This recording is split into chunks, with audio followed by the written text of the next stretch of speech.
거룩하고 새로운 상상, 저희들이 큰 빅시리즈를 오랫동안 해오고 있는데요. 오늘은 24번째 시간입니다. 제목은 새로운 창조와 새로운 인간, 그렇게 한번 정해봤습니다. 오늘 본문을 보면 이제 저희들이 요한복음 중심으로 말씀을 하다가 이제 예수님이 부활하시고 승천하신 다음에 사건들을 우리가 다루게 됩니다. 왜냐하면 그동안 예수님이 하셨던 그 모습들을 제자들이 쭉 보고 따라하면 됐어요. 그렇죠? 근데 지금 예수님이 안 계시는 상황이 됐습니다. 야, 우리는 어떻게 할까? 이제 정말로 새로운 큰 숙제가 이들에게 던져졌습니다. 이 도전 앞에 어떻게 새로운 상상으로 살아가야 하는지를 함께 그들이 어떻게 했는지를 보면서 우리가 배우는 시간이 되었으면 좋겠습니다. 렘브란트가 그린 승천이라는 이 그림들 보면 예수님께서 이렇게 베다니에서 예루살렘에서 가까운 감람원에서 이렇게 하늘로 승천을 하세요. 자, 이 일이 있는데 첫 번째 우리 제자들이 생각합니다. 예수님께서 더 이상 안 계시니 우리가 이제는 어떡하지? 사도행전에 보시면 예수님께서 말씀을 하신 뒤에 하늘로 올라가시죠. 그가 이제 올라가셔서 구름 위로 더 이상 안 보이시게 되니까 제자들이 하늘을 이렇게 쳐다보고 있었어요. 아, 이게 도대체 무슨 일인가? 우리 이제 어떡하나? 굉장히 혼란스러운 시간이기도 했을 텐데 누가복음에 보면 오히려 이들이 굉장히 기뻐했다는 말씀이 기록되어 있습니다. 보세요. 예수님께서 제자들을 베다니로 데리고 가셨습니다. 그리고 손을 들어 제자들을 축복하셨습니다. 예수님께서 제자들을 축복하시면서 그들을 떠나 하늘로 올라가셨는데 보세요. 제자들이 예수님을 경배하고 크게 기뻐하고 예루살렘으로 돌아갔습니다. 그리고 그 무서운 성전, 그들이 죽을 수도 있는 그 성전에 계속 머물면서 하나님을 찬양했다고 누가복음에 기록되어 있습니다. 뭔가 좀 달라요. 예수님이 안 계시면 굉장히 두려워하고 혼란스러울 줄 알았는데 제자의 모습들이 이전에 막 도망다니던 모습과는 달라졌어요. 왜 그런가? 요한복음에서 보시면 예수님께서 십자가에 죽으시기 전에 제자들에게 이렇게 말씀하셨어요. 자, 내가 아버지께 구하겠고 그분은 너희와 영원히 함께 있을 다른 돕는 분, 보혜사를 보내주실 거다. 그분은 진리의 성령이시다. 세상은 그분을 보지 못하고 알지도 못하므로 그분을 받을 수 없다. 그러나 그분이 보세요. 너희 안에 계시고 너희는 그분 안에 있기 때문에 너희는 그분을 아는 것이다. 나는 너희를 고아처럼 내버려두지 않고 너에게로 다시 올 것이다. 조금 있으면 세상은 더 이상 나를 보지 못할 것이나 너희는 나를 볼 것이다. 그것은 내가 살고 너희도 살 것이기 때문이다. 그날에는 내가 내 아버지 안에 있고 너희가 내 안에 있고 내가 너희 안에 있는 것을 너희가 알게 될 것이다. 예수님께서 먼저 이 말씀을 하셨던 것을 제자들이 기억했던 것 같아요. 예수님이 저렇게 올라가시지만 또한 사도행전에서도 천사들이 말했죠. 그대로 다시 오실 거다. 그리고 그들이 예수님에게 배웠던 것이 뭐냐 하면 또 성령을 기다리라는 말씀도 그들이 배웠던 것이죠. 자, 그래서 예수님께서 하신 말씀을 이제 기억해내는데 예루살렘을 떠나지 말고 선물로 받을 성령을 기다려라.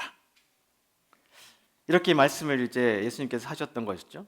사도행전 1장 3절에서 8절에 보시면 예수님께서 사도들과 식사하시다가 자, 여기서 반드시 머물러야 돼.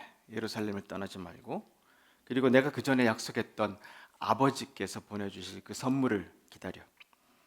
이 약속의 내용은 봐. 내가 전에 말했던 거고 너희도 들은 거야. 기억하지? 약속의 내용은 이거야. 요한은 물로 세례를 줬지만 너희는 얼마 안 있어 성령으로 세례를 받을 것이야.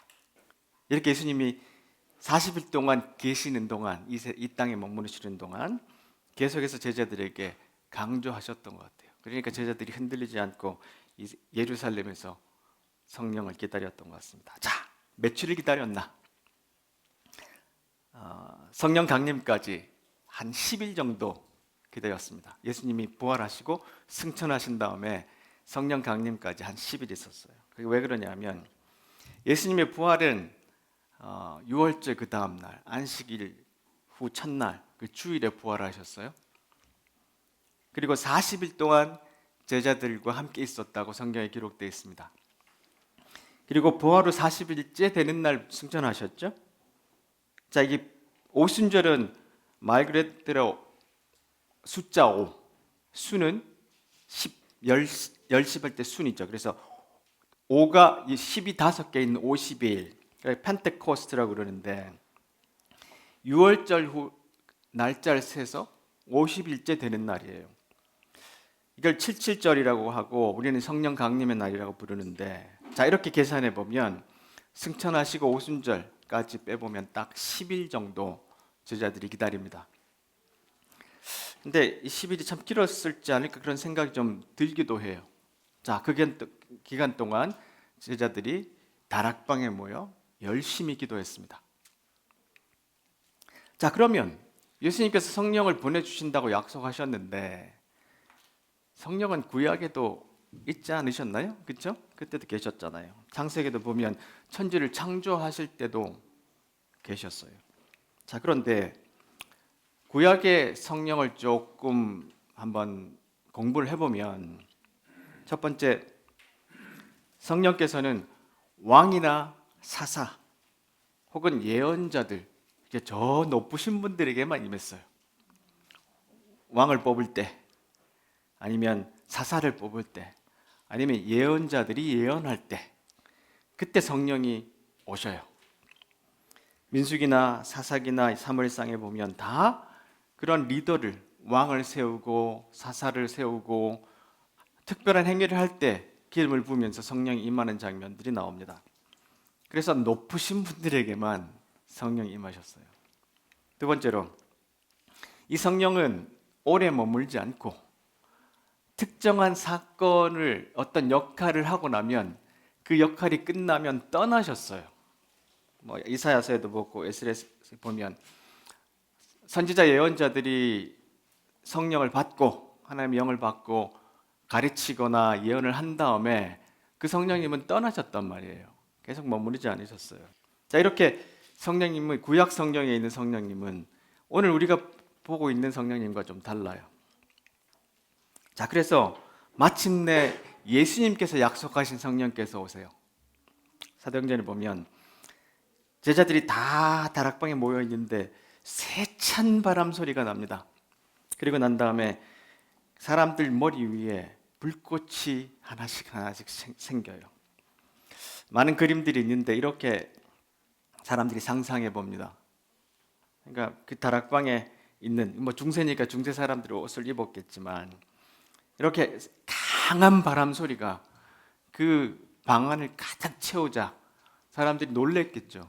그리고 난 다음에 특이하게도 사람들의 머리 위에 이 불꽃들이 하나씩 촛불처럼 일어났어요. 굉장히 놀라운 사건이잖아요. 자, 이 사건을 우리가 좀 볼 필요가 있는데, 성령이 다락방에 임한 사건이 첫 번째 우리가 기억해야 될 게 뭐냐 하면 세상을 새롭게 창조하는 시간입니다. 자, 보세요. 창세기 1장과 사도행전 2장에 나타난 이 사건이 굉장히 비슷합니다. 창세기 1장에 보시면 태초에 하나님께서 천지를 창조하실 때 보세요. 그 땅은 텅 비어 있고 어둠이 가득 차 있었어요. 하나님의 영은 물 위에서 움직이고 계셨습니다. 이렇게 루악이라 그래요. 히브리 말로. 하나님의 영, 이 성령이 물 위를 운행하고 있는데, 이거를 그림 언어로 말하면 마치 독수리가 물 위를 이렇게 보다가 자기 먹잇감들이 보이잖아요. 그러면 언제든지 이렇게 노즈 다이빙, 이렇게 코를 받고 그 물고기를 향해 뛰어내릴 수 있도록 준비된 모습이 요 하나님의 영이 수면 위를 운행하시더라. 요 표현이에요. 성령께서 천지를 창조하시려고 지금 준비를 딱 하고 계신 요 장면을 그려놓은 게 이 창세기 1장 2절 말씀이에요. 그리고 난 다음에 하나님께서 빛이 생겨라 라고 하니까 그때부터 천지 창조가 일어난 겁니다. 사도행전에 보시면 갑자기 세찬 바람 소리가 났죠. 근데 하나님의 영 할 때 그 히브리서에 있는 단어 루아게라는 단어, 그게 바람이라는 똑같은 의미를 갖고 있어요. 성령으로도 번역되고 바람이라고도 번역돼요. 그러니까 지금 그 하나님의 영이 수면 위를 막 움직이시잖아요. 그런 것처럼 이 성령께서 다락방에 오셔서 세찬 바람으로 지금 움직이시는 거예요. 그리고 난 다음에 창세기 보면 빛이 생겨라 그랬잖아요. 그리고 세상이 어둠 속에서 밝아졌어요. 근데 지금 이 세상, 예수님이 떠나시고 있는 이 어둠의 세상에 성령이 임하시고 난 다음에 각 사람의 머리 위에 불꽃이 생겼어요. 이게 뭐냐면 Let there be light, 빛이 생겨라 했던 그 빛이 사람들 머리 위에 생겨났어요. 하나님은 이제 세상을 새롭게 창조하고 있다는 걸 보여주는 그런 표시입니다. 근데 누구를 통해서 세상을 새롭게 창조하냐면 바로 성령이 임한 그리스도인들을 통해서 나는 세상을 새롭게 창조한다. 이것이 바로 다락방에서 일어나는 사건이에요. 그래서 성령이 임하시는 사건이 구약에 있는 사건과는 완전히 다르고 예수님께서 승천하시고 난 다음에 보내주신 성령을 통해서 완전히 다른 세상을 창조하시겠다는, 그리고 다른 방법으로 창조하시겠다. 그런데 누구를 통해서? 교회를 통해서, 하나님의 자녀를 통해서 바꾸겠다. 그래서 이 사람들 머리 위에 촛불처럼 빛이 생긴 거예요. 우리도 지금도 이렇게 걸어다니면 빛이 막 있으면 좋겠지만 내면의 빛이 우리에게 있어야 합니다. 자, 그리고 생명의 영이라는 책에서 위트겐 몰트만이라는 독일 신학자가 이런 표현을 씁니다. 본래 이 브루악이라는 단어, 히브리어 단어, 이것은 강한 바람에 대한, 예를 들어 이스라엘이 이집트로부터 탈출했어요. 출애굽한 다음에 홍해를 갔을 때 바로 이 바람이 홍해를 둘로 갈랐단 말이에요. 그렇게 이 루악이라는 말이 쓰였어요. 이렇게 그냥 이 루악이라는 것은 말 그대로 이렇게 귀에 들리는 의성어예요. 언제나 그것은 죽은 것에 반하여 무언가 살아있는 것, 경직되어 있는 것에 반하여 무언가 움직이는 것을 뜻한다. 그러니까 이 성령의 바람이 임하면 죽은 것이 살아나는 거예요. 경직되어 있는 것이 아니라 뭔가 생동감을 느끼게 돼요. 변화를 일으킨다는 것이죠. 하나님에게 적용할 때 강한 바람은 그 무엇도 저항할 수 없는 창조자의 힘. 이 성령의 바람이 이 안에 가득 채웠다는 것은 보세요. 어떤 것도 저항할 수 없는 그 창조자의 힘이 다시 성령으로 통해서 이 세상을 새롭게 하신다. 하나님의 멸망시키는 진노와 살리는 은혜의 활동이 바람이다. 이렇게 표현되는 겁니다. 그러니까 그 다락방에 임했던 그 바람이 단순한 바람, 단순한 빛이 아니라 내가 천지를 창조했던 것처럼 세상을 새롭게 창조한다. 이렇게 상징으로 또 사건으로 보여주신 거예요. 자, 그리고 난 다음에 이 성령이 임하시고 난 사건은 그리스도인들의 삶의 방식을 정의한다. 이렇게 되어 있습니다. 요한복음에 보면 보세요. 예수님께서 나를 사랑하는 사람이라면 나의 교훈을 지킬 것이다. 내 아버지께서 그를 사랑할 것이고 우리가 그 사람에게 와서 함께 있을 것이다. 나를 사랑하지 않는 사람은 내 교훈을 지키지 않는다. 너희가 듣는 이 교훈은 내 것이 아니고 나를 보내신 아버지의 교훈이다. 보세요. 이 모든 것을 내가 너희와 함께 있는 동안 너에게 말했다. 그러나 내 아버지께서 나의 이름으로 보내실 진리의 성령이신 보혜사께서 너에게 모든 것을 가르치시며 내가 너에게 말한 모든 것을 생각하게 할 것이다. 이제 예수님이 안 계시잖아요. 그렇죠? 제자들이 어떻게 하면 제자들이 어떻게 하면 좋겠나? 어떻게 살아갈까? 어떻게 새로운 상상으로 이 세상을 바꿀까? 굉장히 큰 도전에 직면했잖아요. 그때 보세요. 이 보혜사가 진리의 성령이신데 모든 것을 가르치고 너에게 말한 내가 너에게 모두 가르친 것을 생각나게 해줄 것이다. 이렇게 약속하셨어요. 자, 성령 임하신 것은 뭐냐면, 자, 이제 우리가 예수님이 가르치신 것이 생각나고 또한 어떤 상황에 닥치더라도 예수님이 하신 것처럼 우리가 할 수 있도록 도와주신다. 그런 말씀이거든요. 자, 보세요. 톰 라이트 주교가 이걸 어떻게 설명했나 보면, 자, 오늘 이 사건이 일어난 것이 오순절이잖아요. 오순절 펜테코스트. 근데 이 날이 뭐냐 하면 원래는 농경 축제였어요. 밀을 추수해가지고 그걸 가지고 와서 큰 잔치를 벌이는 절기였단 말이죠. 감사의 표시로서 또한 나머지 작물도 무사히 거두게해달라고 하나님 앞에 예배드리는 날인데 단순한 농경 축제가 아니었어요. 이런 축제는 보세요. 유대인의 오랜 기억을 지배하는 위대한 이야기, 즉 하나님이 그 백성을 구출하여 아브라함에게 하신 약속을 성취하신 출애굽 이야기를 일깨우는 축제였다. 그게 뭐냐면 축제를 막 벌이는 것이 이제 농경 축제를 하면서 이 미리를 통해서 어떤 추수에 대한 감사와 기대함이 있는 것뿐만 아니라 도대체 이 유월절이 우리 민족에게 어떤 날이었나 이걸 기억하는 시간이었어요. 유월절은 이스라엘 백성이 어린 양을 희생 제물로 드리고 이집트의 장자들을 죽여 복수한 천사들로부터 구원받은 날이다. 이스라엘 백성은 바로 그날 밤 이집트를 떠나서 홍해를 건너 시내 광야로 갔다. 그리고 50일이 지난 다음에 6월절이 지나고 50일이 지난 그 오순절에 어떤 일이 일어났냐면 모세가 율법을 받았어요. 이날은 단순히 추수가 시작되었음을 알리는 그것뿐만 아니라 이제는 하나님이 구속하신 자기 백성에게 앞으로 하나님의 목적을 실행하기 위해 따라야 하는 삶의 방식을 지시한 날. 아, 우리는 이제 더 이상 저 이집트처럼 살지 말고 하나님의 백성으로 살아가는데 이 방식으로 살아. 이웃을 사랑하고 살아야 돼. 노예와 남녀와 고아와 과부를 존중해 줘야 돼. 이런 법이라는 것이 너희들 앞으로 이렇게 존중하고 살아. 이렇게 하나님이 이제 따로 떼내서 출애굽시킨 이스라엘 백성에게 주신 삶의 방식을 가르친 날이에요. 이 오순절이.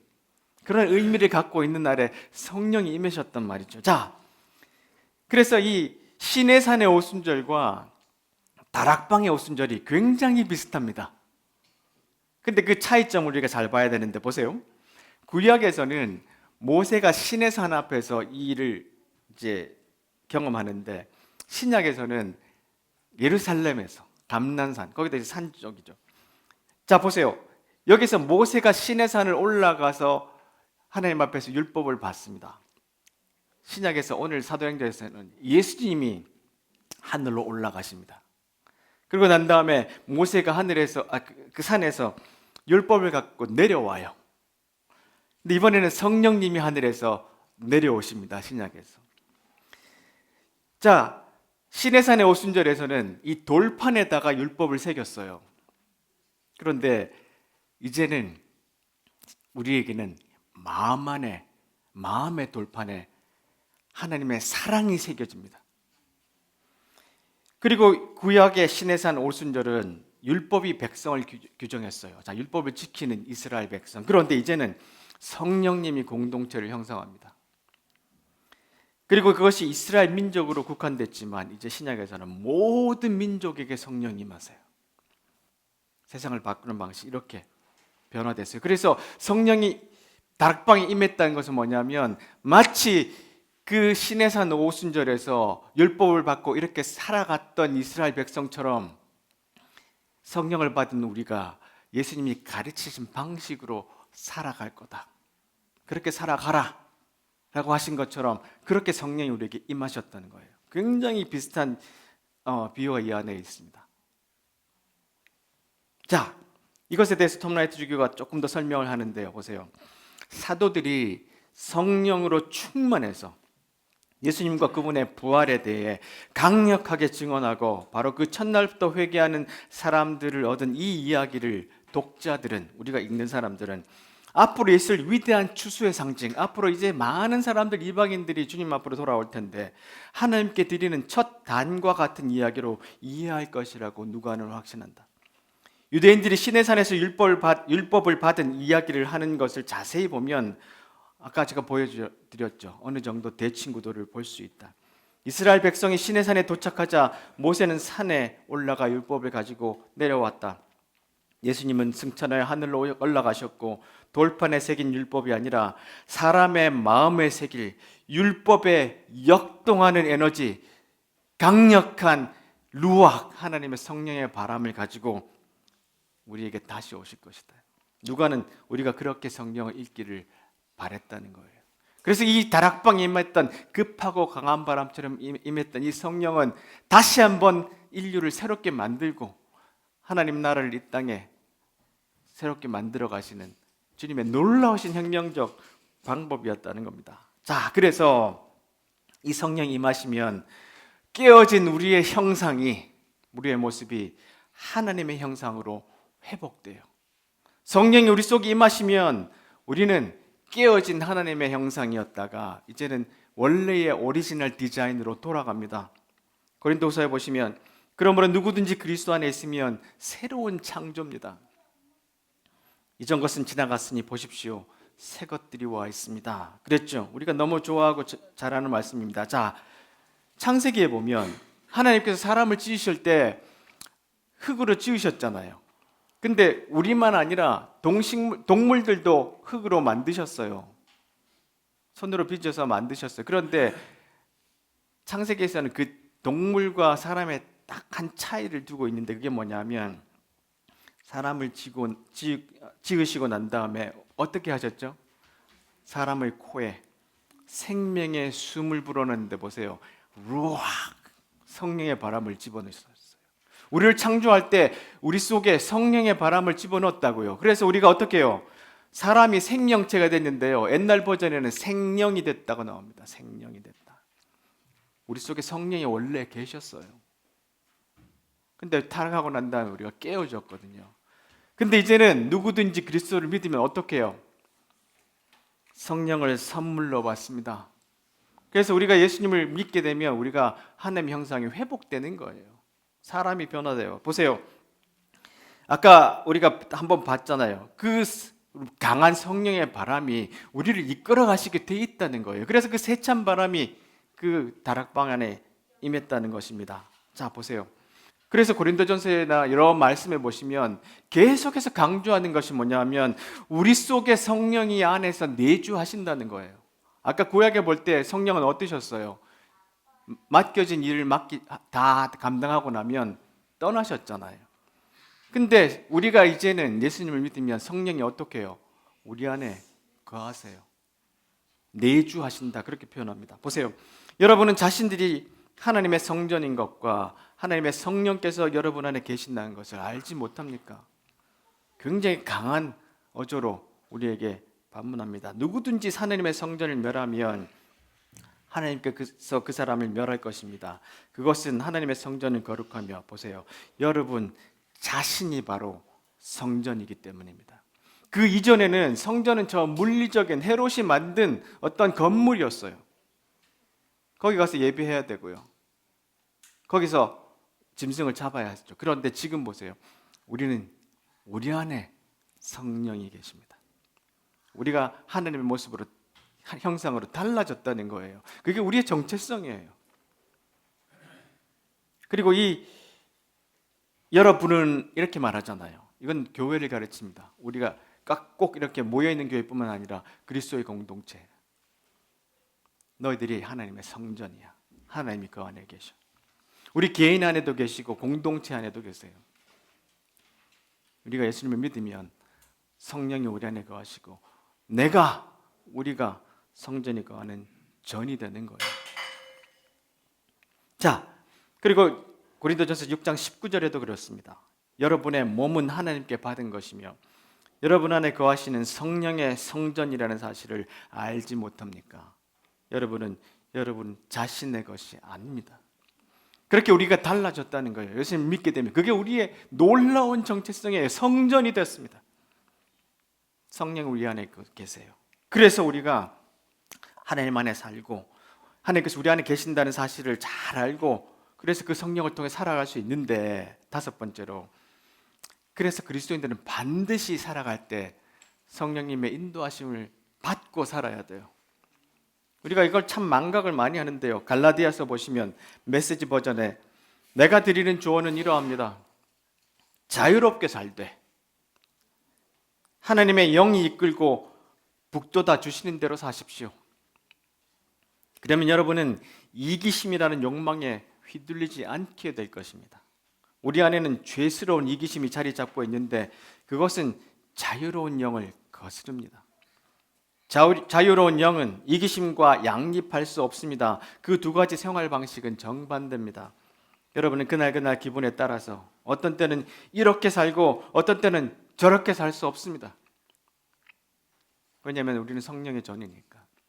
성령이 이끄시는 삶을 선택하여 율법이 지배하는 변덕스러운 욕망의 삶에서 빠져나오십시오. 그래서 우리가 많이 잊어버렸잖아요. 성령에 민감하게 성령이 이끄시는 대로 그렇게 살아갈 수 있도록 조금 더 우리의 삶을 조정해야 할 것 같습니다. 자, 여러분, 나에게 있어서 하나님이라는 책이 하나 있는데요. 이 책은 여러분 침묵이라는 소설 아시죠? 엔도 슈사크. 침묵이라는 그 영화도 나와 있습니다. 사일런스라고.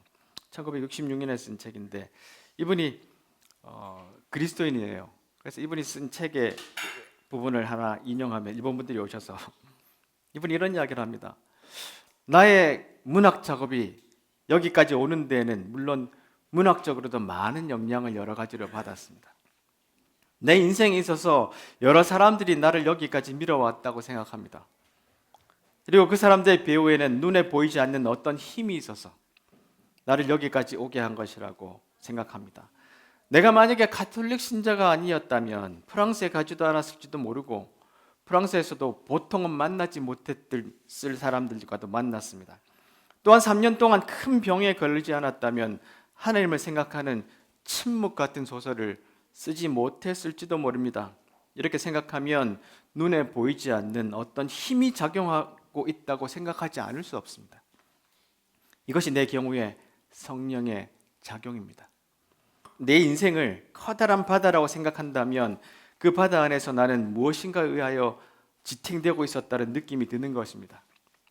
내 인생을 감싸 안아 주었던 것이 하나님이었다는 느낌이 내게는 있습니다. 나에게 성령이라는 것이 바로 그러한 분입니다. 그렇게 나에게 있어서 하나님은 이라는 책에서 엔도 슈사쿠가 이런 말을 했습니다. 여러분, 우리 삶을 인도하시는 성령님을 언제 이렇게 경험하고 계신가요? 경험할 수 있도록 우리는 조금 더 성령님의 일하심에 우리의 삶을 주목할 필요가 있습니다. 자, 그래서 우리가 열심히 주님을 간구해야 될 텐데, 성령님 인도하심을 간구해야 될 텐데, 누가복음에서도 예수님 이런 말씀하셨잖아요. 너희가 악하더라도 좋은 것을 자녀에게 주려고 한다. 하물며 하늘에 계신 아버지께서 간구하는 자에게 성령을 주시지 않겠느냐. 우리는 성령께서 우리 속에서 일하시도록 새로운 창조, 새로운 일을 경험할 수 있도록 우리가 계속해서 성령의 인도하심을 구해야 할 것입니다. 이것에 대해서 톰 라이트 주교가 이렇게 말씀하는데요. 하나님은 사람들에게 성령을 주시기를 간절히 원하시고 하나님이 우리에게 성령을 주시기를 원하세요. 우리는 그것을 어떻게 해요? 요청만 하면 된다. 주님, 우리에게 오시옵소서. 성령님 일하여 주십시오라고 요청만 하면 되는데 성령께서 언제 오시고 무엇을 하실지는 아무도 모른다.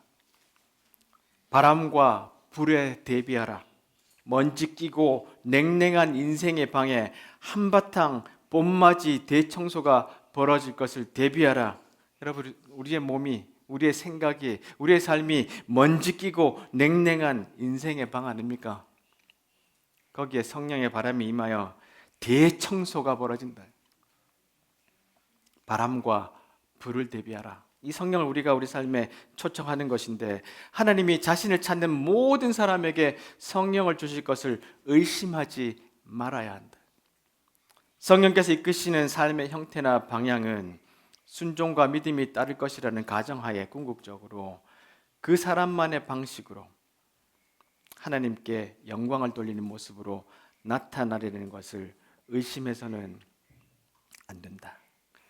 조금 전에 엔도 슈사코가 그렇게 생각했던 것처럼 나에게 성령님 이런 분이에요.